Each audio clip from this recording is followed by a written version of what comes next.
years old o halos 90-year-old na framer ng saligang batas. 1987, nagsalita na sa Senado. Isang malaking pagkakamali daw at tila pinatatamaan ang mga pro-Duterte bloc na tila sila ay senador ng mga Duterte. Panoorin natin si Robin Padilla. Today, sir. Today. Inaantay ko po siya. Today, sir. Inaantay ko pa siya. Bakit, sir? Siyempre, Duterte kami. Sir, yung kay Sen Bato, kasama niyo na po. Kay Sen Bato. Inaantay ko pa sila. So, isa na lang po, para isa na lang po. Pinusot niya si Vicky Sara. Wala. Wala siyang mag-lend dito. Sen, ilan po kayo, balik? Ilan po kayo na magiging author po ng resolution? Ako lang. Ako lang, resolution ko lang. So, hindi yung Duterte move, sir. Yung... Kami ang Duterte kami. Di ba malinaw naman siguro yun? Kahit sunugin mo ako dito, mangangamoy Rodrigo Roa at Sergio ako, di ba? Pero yung draft ko, walang kinalaman sa draft ni ganito o draft ni ganon. Akin yun, sa sarili. Halos 90 na taong gulang na framer ng saligang batas nagsalita na. Pero bakit? Alam mo ba kung ano mas nakakilabot kaysa sa fake news? Isang tunay na babala mula sa isang taong mismong kasama sa pag-uo ng ating saligang batas na binaliwala lang. Pero teka, sino ba siya? At bakit ngayon lang siya nagsalita?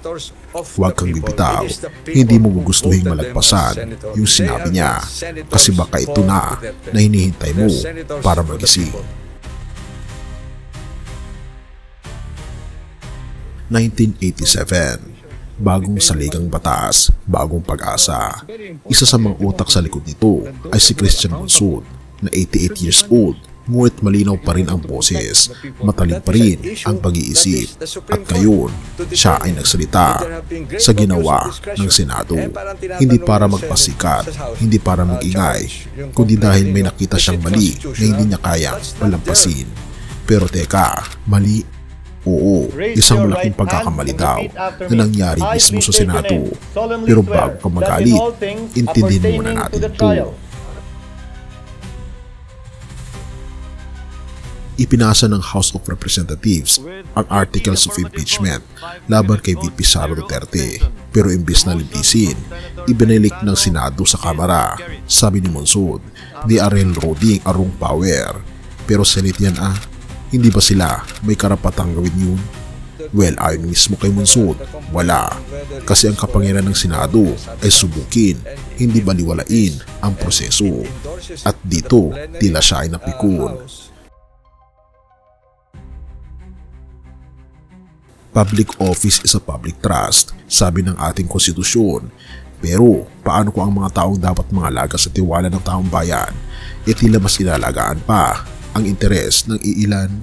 Ayon kay Monsod, parang naging abogado ng VP at ni FPRRD ang mga senador, hindi tagapagtanggol ng taong bayan. At habang binibigkas niya ang mga salitang yun, may nananahimik na kilabot sa puso ng mga nakikinig. Bakit parang walang gumagalaw? Sabi ng mga senador, we're not co-equal, the House must obey. Sagot ni Monsod, anong punto nyo? Hindi ko gets. Kayo ba ay hukom o tanod ng kapangyarihan? At doon niya binigkas ang pinakamabigat. They're fooling themselves. Monsod said, this can be challenged not just by the House but by us. Yes, tayo, we the people. Kasi kung ang Senado ay lumampas sa kapangyarihan nito, may isang panangga tayo, batas, justisya, at boses ng mamamayan. Therefore, kung di natin ito sisilipin, baka sa susunod, hindi na tayo gisingin ng matanda. Baka sa susunod, tayo na ang wala sa hustong edad para makialam. Tanong ni Senador Bongo, di ba dapat unahin ang gutom kaysa sa impeachment? Sagot ni Monsod, isang priority ba ang gutom kung pinababayaang magnakaw ang mga may kapangyarihan? Minsan, ang hindi pag-aksyon ay kasinsama ng pagkikiisa. Akala ng lahat, kapag matanda na, dapat nagpapahinga na. Pero minsan, ang tunay na gising ay yung halos 90 taong gulang na, habang tayong mga bata, tulog sa sistema. Nagsalita na siya, ikaw, kailan ka kikilos, kaibigan?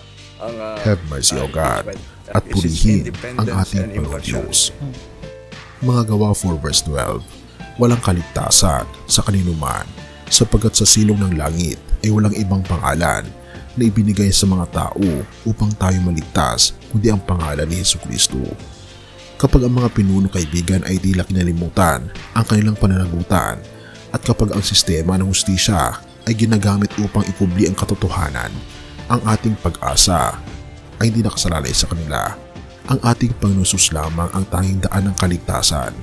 Ang pangalan niya ang nagbibigay ng lakas sa mga katulad ni Atty. Christian Monsod, mga tinig sa ilang, mga paalala na hindi dapat manahimik kapag ang tama ay ginagawang mali. Pero higit sa political courage, tinatawag tayo ng ating Panginoon Kristo sa spiritual courage, ang lakas ng loob na tumalikod sa kasalanan at manalig sa kanyang bilang tanging tagapagligtas. Kung walang ibang pangalan ang makapagliligtas, bakit tayo aasa sa mga pangakong politikal?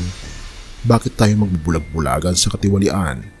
Ang tunay na pagbabago, kaibigan, ay hindi sa palit-anyo ng liderato, kundi sa panibagong buhay sa ating Panginoon Kristo. Purihin ang ating Panginoon Diyos at tayo manalangin. Ama naming Diyos na makapangyarihan sa lahat, Ikaw lamang ang aming tagapagligtas. Sa pangalan lamang ng aming Panginoon Jesus, may pag-asa ang aming bayan. Puspusin niyo po kami ng katapangan na magpahayag ng katotohanan at ng kapakumbabaan na lumapit sa iyo araw-araw. Ituro niyo po sa amin na walang lider o batas ang higit sa iyong salita. Sa iyo kami umaasa, o aming Panginoon Diyos, at sa iyo kami tunay na sumasampalataya. Pinupuri po namin kayo at pinapasalamatan, o aming Panginoon Diyos, sa inyo pong kabutihan sa amin. At patuloy niyo po kaming gabayan. At patuloy niyo pong gabayan ang bansang Pilipinas, ang lahat ng mamayang Pilipino, at maging ang buong mundo. Salamat po, Panginoong Diyos, sa inyo pong kabutihan sa amin. At patnubayan po kami at patawarin po kami sa lahat ng aming pagkukulang at pagkakasala, sapagkat ito po ang aming samot hiling sa matamis na pangalan ng aming Panginoon Jesus. Amen. Bago natin ipagpatuloy, kaibigan, siya nga pala ang Great Controversy, na isa sa mga pinaka-kontrobersyal na libro dahil tumutukoy ito sa mga propesiya sa libro ng Daniel at Revelation na nagaganap na sa panahon natin ngayon. Bago ang pagdating ng ating Panginoong Diyos ay pinamimigay na namin ng libre sa pamamagitan ng PDF. At ito ay nasa limited lamang na panahon, kaya i-click mo sa description sa baba upang ma-avail mo, kaibigan, ang napaka-importanteng libro ito na magbubukas sa iyo sa mas maliwanag mong hinaharap. Purihin ang ating Panginoong Diyos at tayo magpatuloy.